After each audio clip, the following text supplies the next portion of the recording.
Shalom, Madame Jésus, que le Seigneur vous bénisse.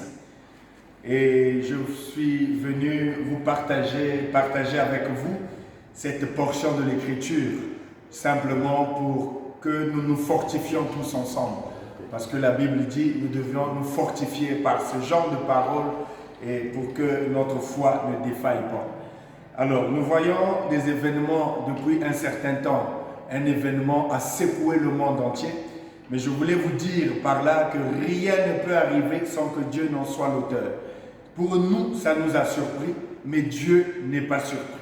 C'est sûr qu'il y a eu des gens qui ont reçu des avertissements d'une manière ou d'une autre. Mais Dieu sait pourquoi ceci est arrivé. Et souvent, nous savons aussi que le meilleur de l'homme se manifeste quand il y a des difficultés. Nous ne sommes pas heureux, bien sûr, de la perte des vies humaines, mais seulement nous savons que ceci a quelque chose à voir avec nous. Et parce que nous sommes une race bénie. Donc Dieu a le contrôle de toutes les situations. C'est pourquoi j'ai eu à cœur de partager avec vous cette portion de l'Écriture dans le livre de Jean, au chapitre 16, où le Seigneur savait déjà. Jésus, dans Matthieu 24, il a pris le temps de parler des événements qui vont venir avant la fin du monde.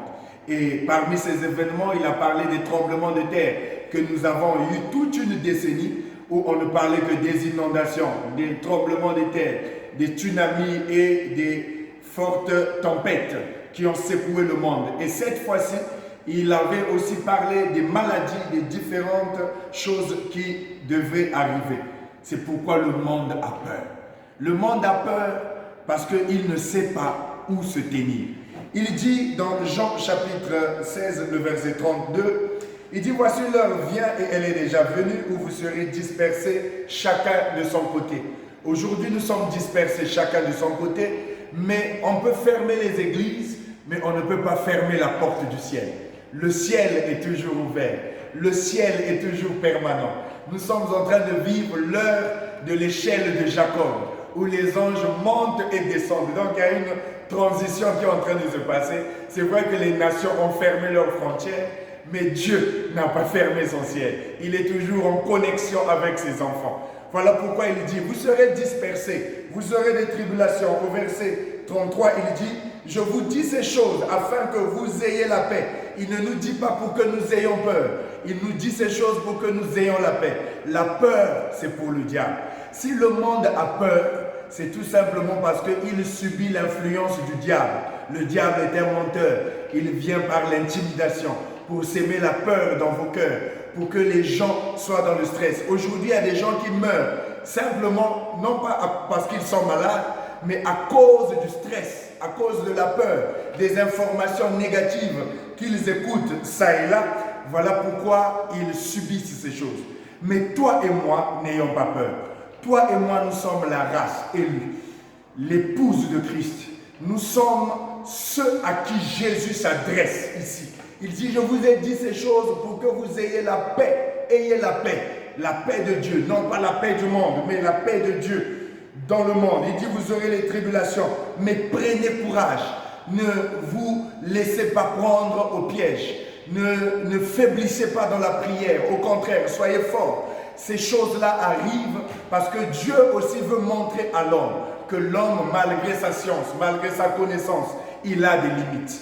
Il n'y a qu'un seul qui est capable de régner et de dominer, de mettre la paix partout dans le monde, c'est le Seigneur Jésus-Christ. Ayez la paix. Il dit, j'ai vaincu le monde. Il a vaincu le monde. Il a tout. La peur vient du diable.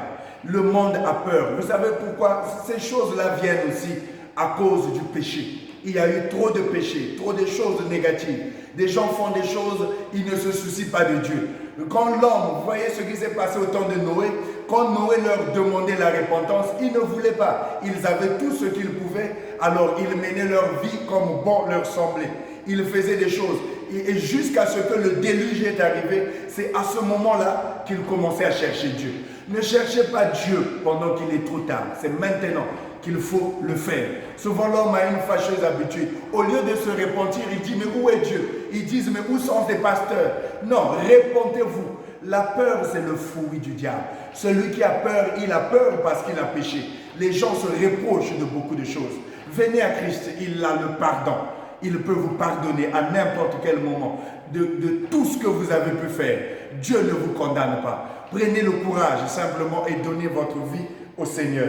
Donc, gardez courage, gardez la foi. N'ayez pas peur. Comme vous pouvez le lire derrière moi, il est écrit, tenez-vous tranquille et sachez que je suis Dieu. Peuple de Dieu, ne t'alarme pas. Peuple de Dieu, ne pleure pas. Peuple de Dieu, tiens-toi tranquille. Prie, cherche la face du Seigneur et vous verrez comment Dieu confondra le monde, confondra cette maladie, parce qu'il est la seule solution. Gardez la foi, gardez l'unité dans la prière. Soyons connectés par la grâce de Dieu.